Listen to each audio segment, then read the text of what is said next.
Hello and welcome back to the Simplifiers podcast, where we take topics in business and in life and simplify them. And friends, we have a fan favorite that I am so delighted to invite back onto the podcast. And gosh, Dr. Gary, if there were ever a time where we needed you, we need you now.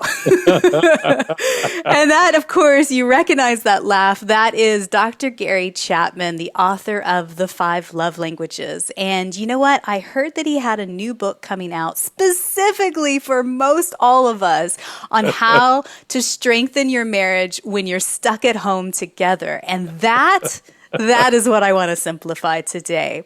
So if you're not familiar with Dr. Gary Chapman, he's the author of the well-known book, The 5 Love Languages, The Secret to Love That Lasts. And he's spoken to thousands of people around the world, helping couples learn how to nurture a healthy relationship with each other. With a healthy dose of humor, Dr. Chapman gives valuable tips on breaking unhealthy patterns and choosing to develop healthy relationships. He's been married for 50 years to Carolyn and has 40 years of marriage counseling experience under his belt. Dr. Chapman has a true passion for people and helping them form lasting relationships. So I'd like to welcome back to the podcast, Dr. Gary Chapman. Hi, Dr. Gary. Well, Mary, thank you. It's great to be back with you again. And thanks for all that you're doing to help people simplify their lives. Goodness gracious. You know, you and I met back in November of 2018, and here we are. Today is June 4th, 2020, when we're recording this. Has the world changed, or has it changed in a year and a half since we last spoke? My goodness, I don't think any of us could have predicted this. No, you're exactly right. You know, I've been at home myself, you know, instead of traveling and speaking and all of that. Yeah. I've been at home. So, you know, one of the things, though, Mary, I have to recognize is that even though we're all going through, you know, this pandemic and we don't know, you know, what's going to happen, how long and all that sort of thing. But we're not all in the same ship. You know, some people are at home, single moms with children. Yeah. Some people are home, mom and dad with children. Yeah. Some people are at home working from home. Others are at home with no job.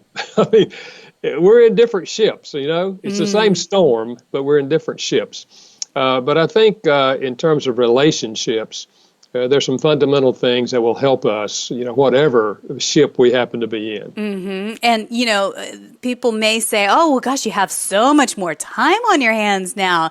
And right at the beginning, I remember this, it drove me crazy. A lot of productivity specialists out there saying, well, gosh, you know, if you've not learned how to speak Japanese and bake sourdough bread and, you know, come away writing your award-winning novel, you've wasted your time. And the truth is, I think a lot of us, we have less time now because we're homeschooling or juggling clients or trying to, you know, scrap together and survive in so many ways, shapes, and forms.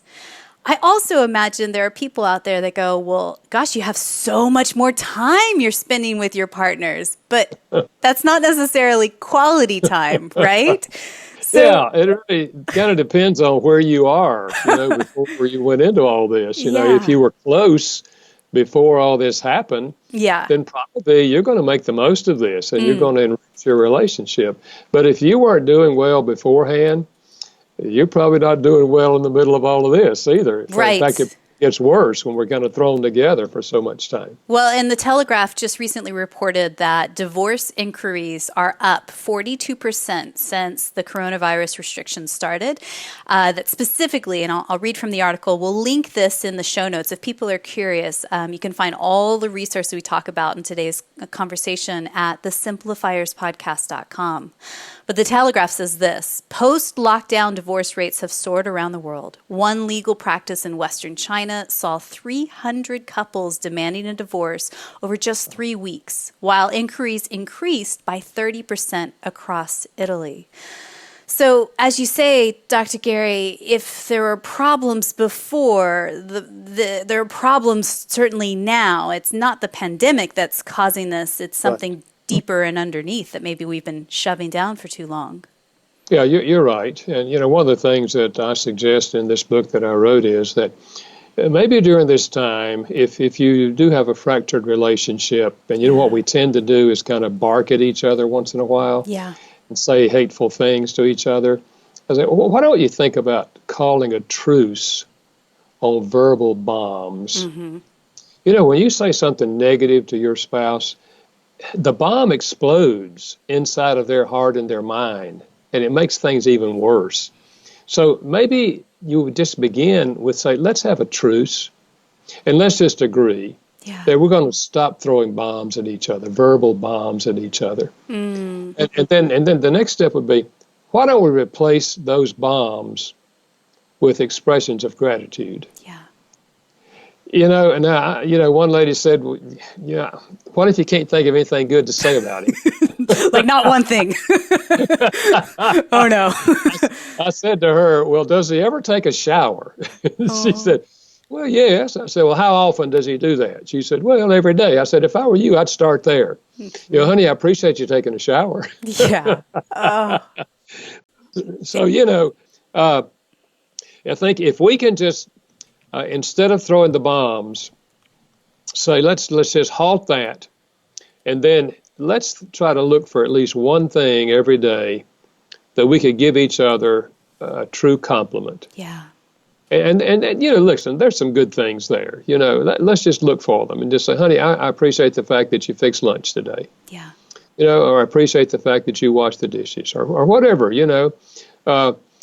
And what happens is when we stop throwing bombs at each other, first of all, the atmosphere is better because the bombs aren't exploding. Yeah. And then secondly, you start giving gratitude to each other. You touch their emotions deeply. And before long, you know, we're saying kind things to each other freely. And we've changed the whole atmosphere. That one thing can change the atmosphere, emotional atmosphere for a couple. I 100% agree. And I know that your love language is words of affirmation. So is mine. So if, that were to be happening in my household, you bet I would certainly appreciate it. And I think that that's the key word here is appreciation. When we feel like we aren't being appreciated in all the things that we are doing, whether seen or unseen, that's when the wall starts going up higher and higher and higher, and things feel very icy in the household. And I think that simple suggestion is very profound because it lets a little bit of light in. It lets a little bit of humanity and grace into the situation, and not quite so me versus you, and you're doing it wrong and I'm doing it right, and right? Yeah, a lady said to me just recently, she said, Dr. Chapman, my husband said to me that I was lazy because I did not replace the plastic bag in the trash can when I took the trash out. Goodness. I'm thinking to myself, how stupid is this guy? Yeah. But I didn't say that, But it's those kind of things, that we just spout off at each other that communicate, you're no good. I don't like you. You're not good enough. Those kind of things that really hurt the other person. Yeah. And it puts us in an adversarial position. We're like two nations fighting each other, two individuals fighting each other. And, often internationally, if we have nations at each other, the first step is it's called a truce. Yeah. Let's stop shooting and stop throwing bombs at each other for 3 weeks. And then let's talk and maybe we can, have a peace treaty. Well, same principle applies in a marriage. First, call a truce. Yeah. Stop the bombs. Then maybe we can have a peace treaty. Yeah, and come together and figure out what actually is happening underneath. Because I also imagine that for a lot of us, we were in a routine. I took the kids and you pick them up. I cook breakfast, you cook dinner. I walk the dog, you do this. But with kids being homeschooled and people working from home, people trying to do conference calls in the middle of the day, all of our responsibilities have been shifted. And that requires that reassessment of roles and responsibilities and spreading the load. And if you don't have good communication lines at play, then that's where expectations get unspoken, Yeah. and Yeah. people get disappointed and get a sense of just like that. There's no better way to say it. Yeah. In all of You're it. right. You're right. And one of the things I suggest is that once you begin to change the atmosphere a bit, Yeah. is have a daily sit down and listen time. We often say, let's sit down and talk. Yeah. No, I'd rather say, let's sit down and listen, because we're not good listeners, most of us. We haven't been trained to listen. But what if you had just 15 minutes a day and you just say, this is going to be our time.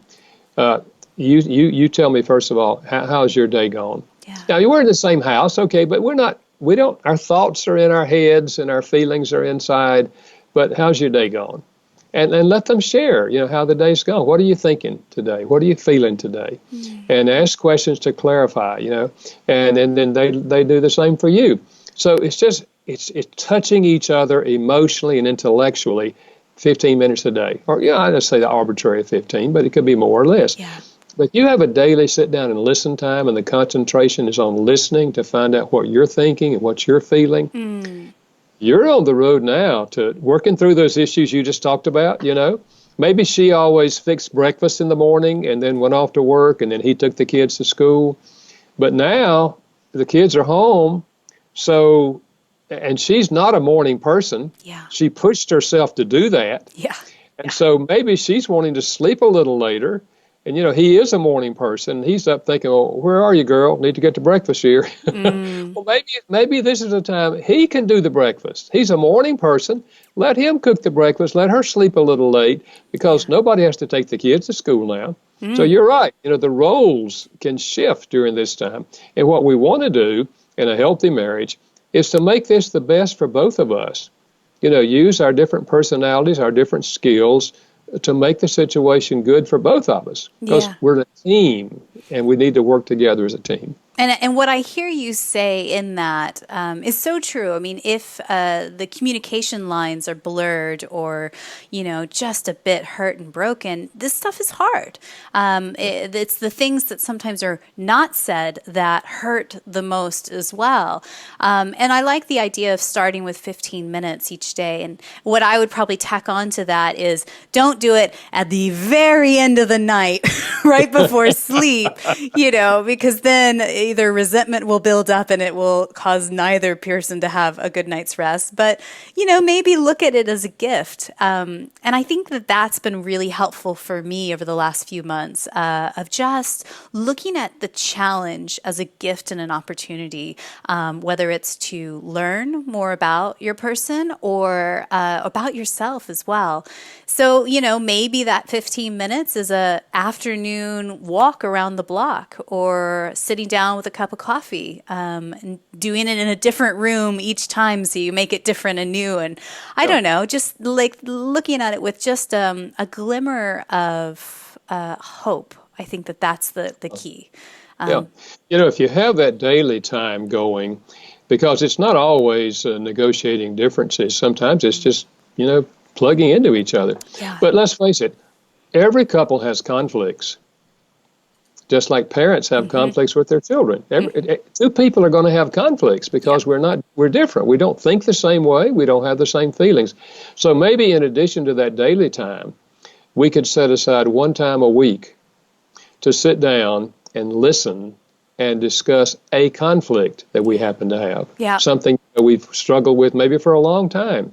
And say, let's sit down and listen to each other.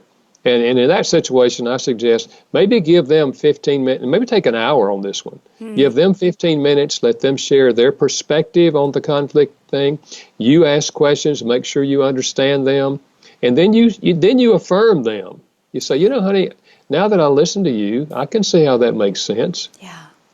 It doesn't mean you necessarily agree with them, but you've tried to put yourself in their shoes and look at the world through their eyes.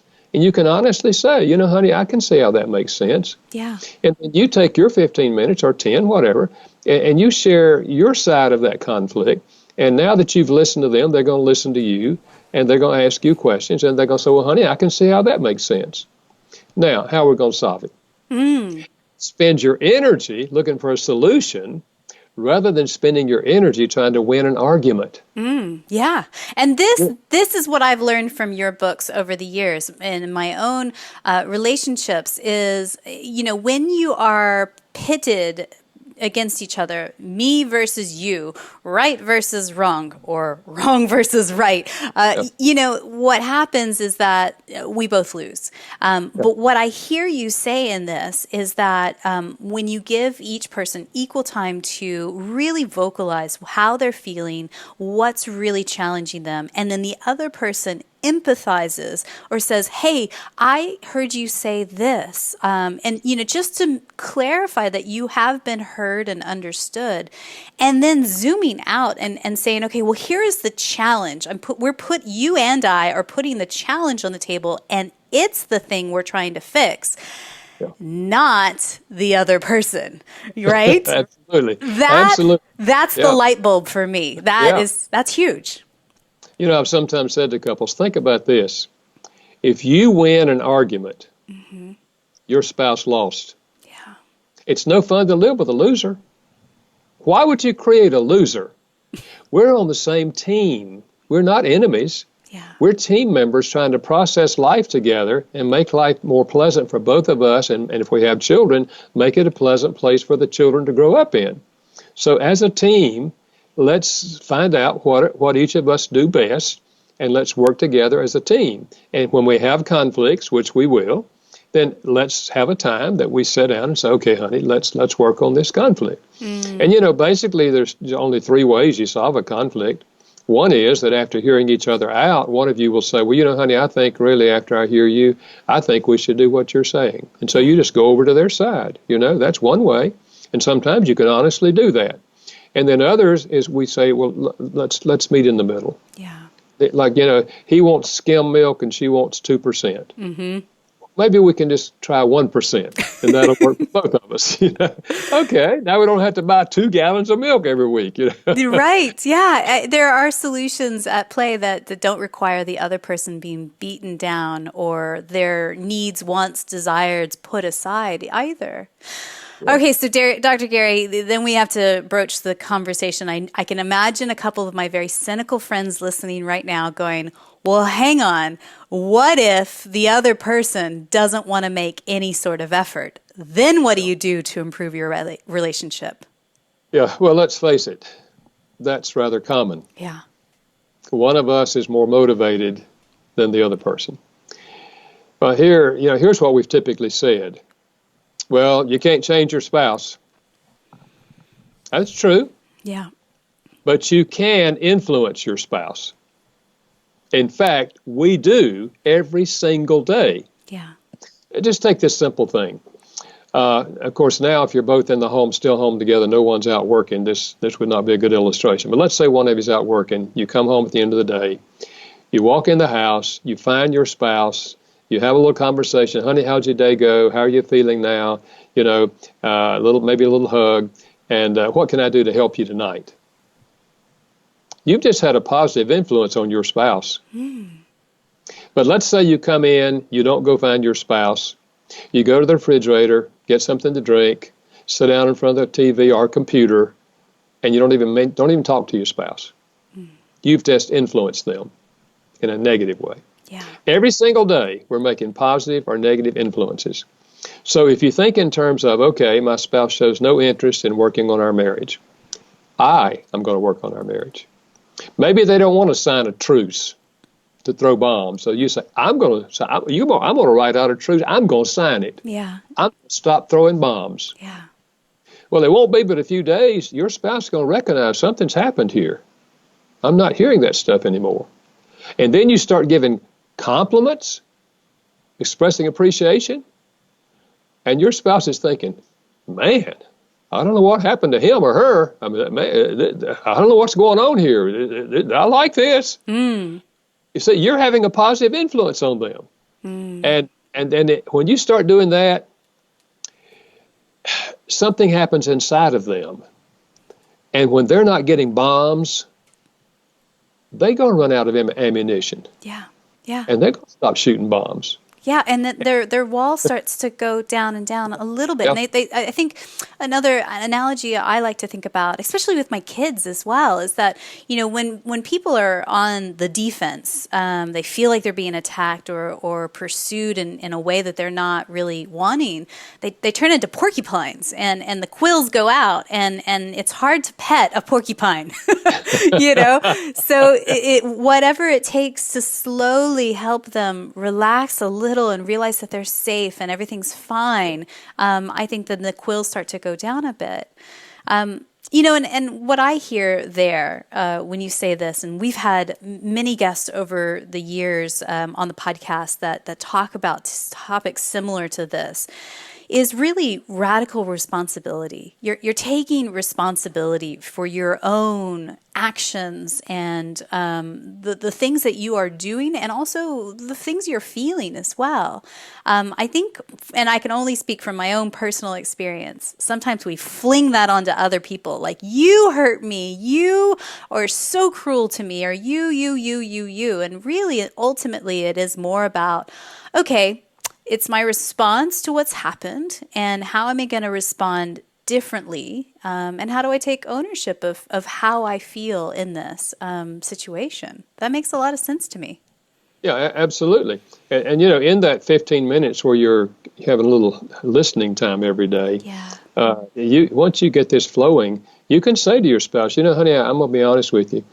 Today I felt a little hurt.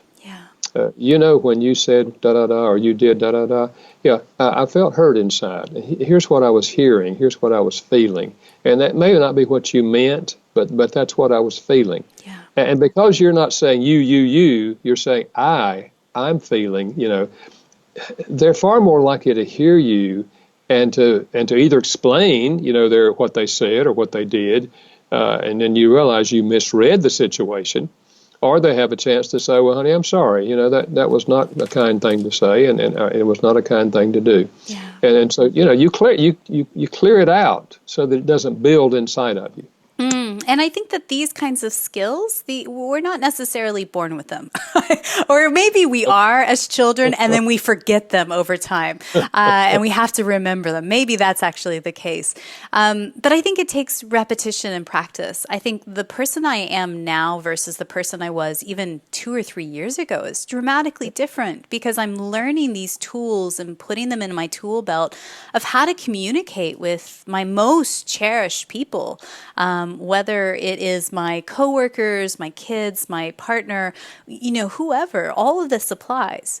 And, I definitely recommend, if you have not listened to my previous conversation with Dr. Gary Chapman, I'll again put the link in the show notes for you at thesimplifierspodcast.com. But let's real quick, high level, 2 minutes, give them the quick overview of what the 5 love languages are. Take it away. Okay, here they go. The 5 ways to express love emotionally to your spouse or anyone else.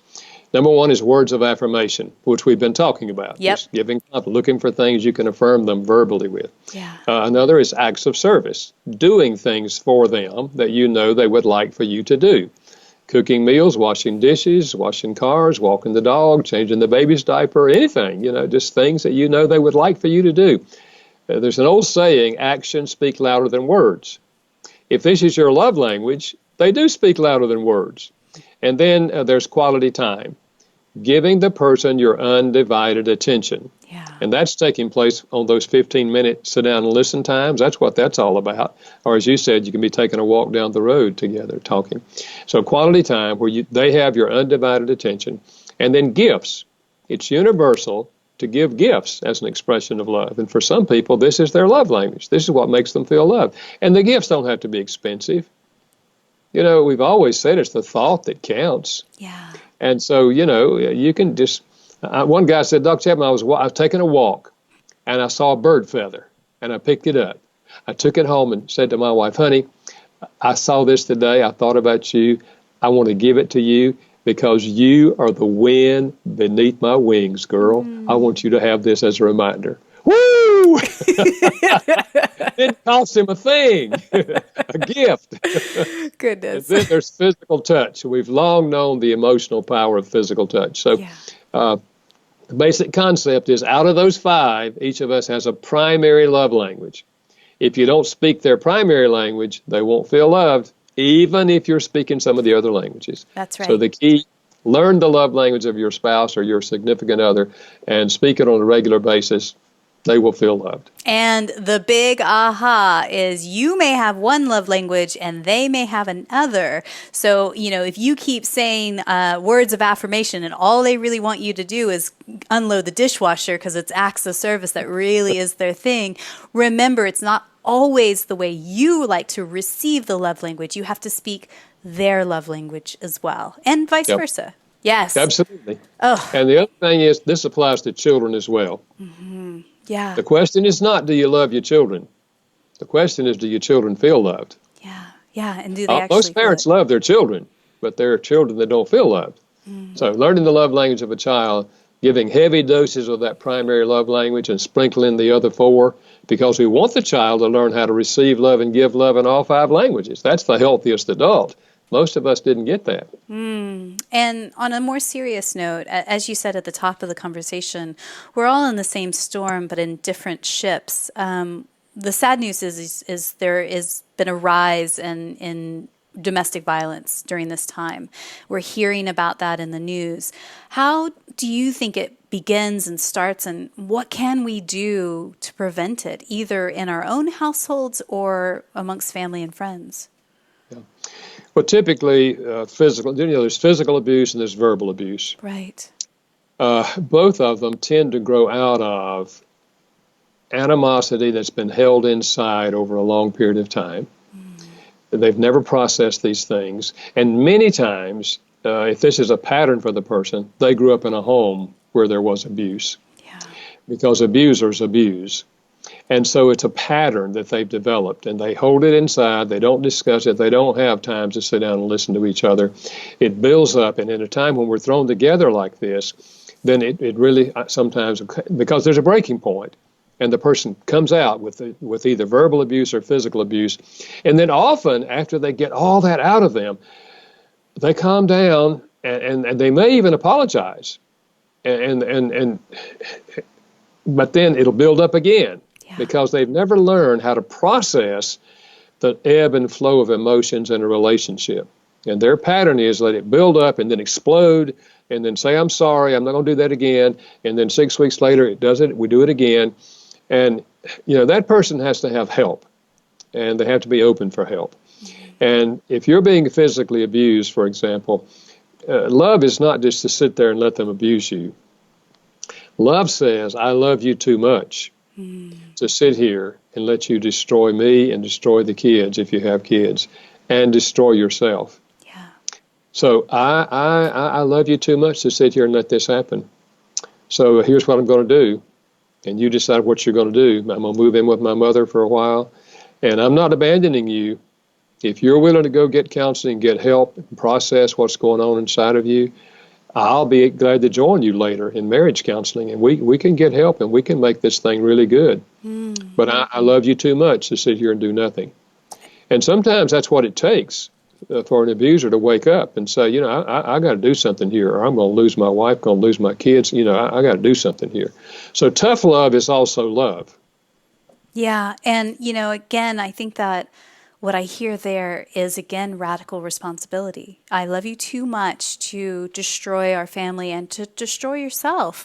And yes, and doing something about it, because I think you're spot on. I think probably in the early months of being, in lockdown and quarantine it at home, quite a few of us sort of felt like, well, this is just sort of an in-between phase. Everything's on hold. And, I think as months go on of it, you're like, oh, hang on, my life is not on hold. It's not an in-between.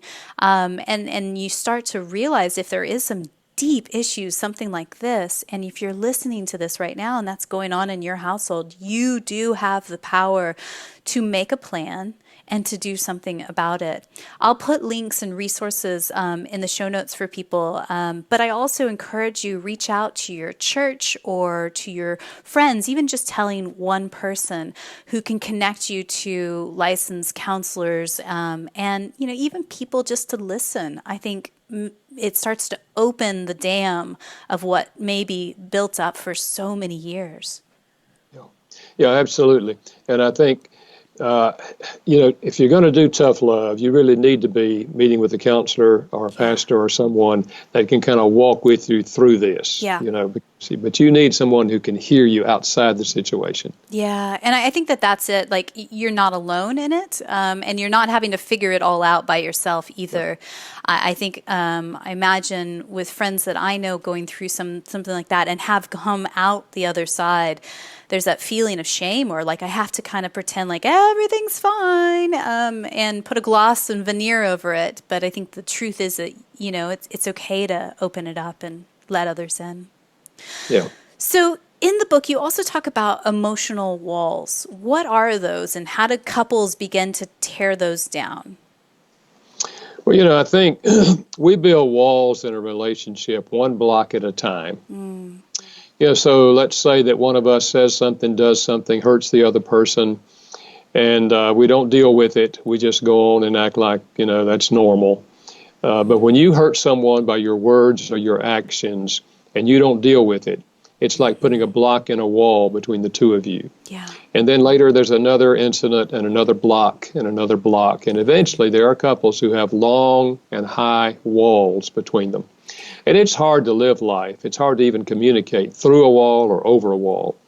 So we have to learn how, if we have a wall, first of all, we need to, let's get the wall torn down. And then let's learn how to deal with them as we go. And this involves apologizing and forgiving. Mm-hmm. There's no other way to tear a wall down. And so if you have a wall, and if you do, you know it. If you have a wall between you and the other person, maybe get alone and just think and talk to yourself and say, what is my part in this? Yep. What blocks did I put in the wall? And make a list of them. Just write them down. Things you've said, things you've done that has hurt the relationship. Yeah. And then, if you have a spiritual dimension to your life, ask God to forgive you, and then go to your spouse and say, I've been thinking about us, and I know I've been on your case, and I've blamed you for our relationship. But I sat down last night and I made a list of things where I have failed you. Mm-hmm. And I'd like to share these with you. And I'd like to ask you to forgive me. Most spouses will listen to you. They'll let you share those things. They may or may not forgive you because forgiveness is a choice. But chances are, even if they don't forgive you at that moment, they're going to walk away and they're going to think, man, this is different. Yeah, yeah. As they scoop their jaw up off the ground because that you've just completely shocked them. And I think that requires a person with courage and integrity, and to own up when you flub it up, because none of us are perfect. We're not robots, right? We all get it wrong. And I think that is merit and integrity, and not, you don't always have to come to the table with answers either. But I think that open heart, almost of a repentance, is a necessary first step. Yeah, it is. And then if they do come back, in 3 days or 3 weeks, and they begin to tear the wall down on their side, then you just kind of make a covenant. The next time I hurt you, I'm going to apologize. Yeah. Yeah. Yeah, we're going to agree to that. So we tear the walls down. We tear the block down before the wall gets built again. Mm-hmm. And that's the healthy family. It's where we learn to apologize when we do wrong. And I don't mean necessarily morally wrong, but when we've hurt the other person and we realize it, we apologize for it. Maybe it was not even intentional, but we still apologize for it. And the other person chooses to forgive. And forgiveness is not a feeling. Forgiveness is a choice. I'm going to remove the barrier so our relationship can go forward. I'm going to pardon you rather than make you pay for this the next 20 years. And it removes the barrier. And Dr. Gary, that is why you have sold 12 million books around the world. That is literally why you have just summed it up. There is a reason you are such a bright light in the world, and truly for so many couples and people like me, myself out there. You just really are a straight shooter, and I'm so appreciative of you. So just a reminder to everybody, he's got a new book out. It's a very simple read. So if you're thinking, how am I going to add another thing to my to-do list? It is so easy.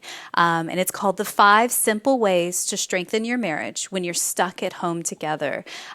You can find it anywhere where books are sold, online or otherwise. And I highly recommend checking it out, especially if you have read the 5 love languages in the past. It is a nice continuation to what is happening in present day, which is unlike anything I've ever lived through. I mean, I'm sure the same for you as well. And what I also appreciate about the book is that, there's 5 simple tips and things. And after every chapter, there's practical questions. So either you're doing it by yourself and kind of journaling, or speaking to your kids or your partner or otherwise and talking through these. These are sparks for conversation.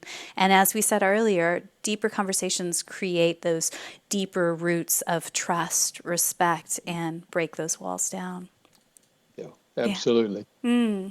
So, Dr. Gary, I have a few questions I'd like to ask you. I ask everybody, and I asked you them last time, so hopefully I look forward to hearing what your responses are this time as well. So what is one book or blog that you're reading these days that's either inspiring you or poking holes and challenging your belief system? Well, my wife said to me about, 3 weeks ago, she said, Gary, here's a book you've got to read. I listened to my wife. I said, okay, babe, okay.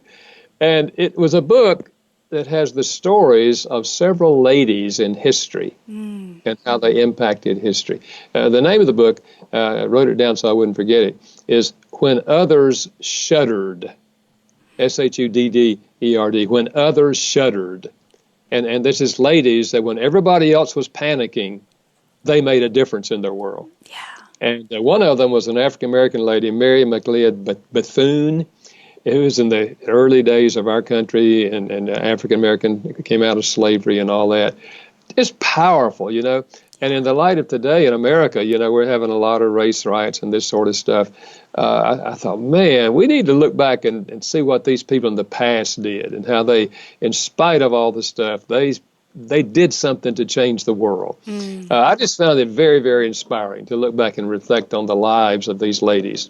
So, I highly recommend that book. That's a fantastic recommendation. We will definitely link that book in the show notes, one to put on your Amazon wish list.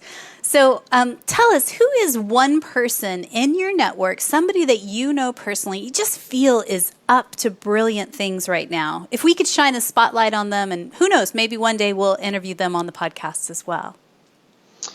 Well, this is a lady that no one would know beyond our local community. Yeah. She's an African-American lady, actually. Her name is Joyce Carson.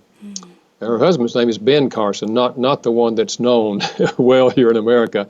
That just happens to have the same name. But Joyce Carson, and she and her husband had a special needs child that they cared for years. And they happened to be in our church. They go to the same church where I do. And I just so admired her. And the more I got to know her, the more I just thought, man, this is a wonderful lady. She relates to people, black or white, and while caring for this child. They had other children as well. But to me, she's just a model of what a mother should be like, caring for her children and yet relating to people in the community. So, I would say Joyce Carson, personal friend of mine. I love it. And I love hearing stories from people of just beautiful, incredibly inspiring people who are just in their pocket of the world, rippling out that inspiration and love, really. It doesn't always have to be the person with 1 million followers on Instagram that's doing the greatest work in the world. Thank you so much for telling us the story about her. So I believe gratitude and simplicity go hand in hand. Tell me, what are you grateful for today? Grateful for my wife. You know, we had a hard time in the early years. Yeah. Man, it's been wonderful for a long, long time now. Yeah. Deeply grateful for her. Also grateful for my 2 children, both of whom are grown and married and loving their spouses in the way they really should be loving their spouses and have great relationships. And for our 2 grandchildren that her daughter and her husband have, both of them are in college now. Yeah. So I start with the family. I'm thankful for a whole lot of things in my life, but it starts with the family. And I am grateful for your family because I can imagine Carolyn has been by your side through so much. And, you know, that again relates back to the power of teamwork, because when you have 2 equals doing amazing work out in the world, you are unstoppable. So it's quite inspirational for me as well. Well, thank you. Yeah. So again, you can find Dr. Gary Chapman online. His website is 5lovelanguages.com. You can also go to Twitter, Dr. Gary Chapman, or 5 Love Languages. I'll put all those links in the show notes. And again, check out the book. You know, it may be the thing that is the 5-minute read every night on your bedside table that sparks a new thought and may crack open some part of your life or anything that might be challenging you in this insanely crazy different times, that will again bring a little light to the surface. So my last question for you today is this, Gary, and again, just a moment to acknowledge you. I'm so grateful that we're able to chat today, and I'm so grateful that you put this book out, and I know it's going to help so many people, not only in the U.S., but around the world. So keep going. I'm so grateful for you. So someone somewhere is listening to this episode right now, and the part we were talking about, having a spouse who doesn't really want to do his or her part, that's going on in her household. We've just described it to a T. She keeps pushing, he keeps retreating. It really is at a place of a breaking point where it's crossing all boundaries for herself and realizing she does need to do something about it.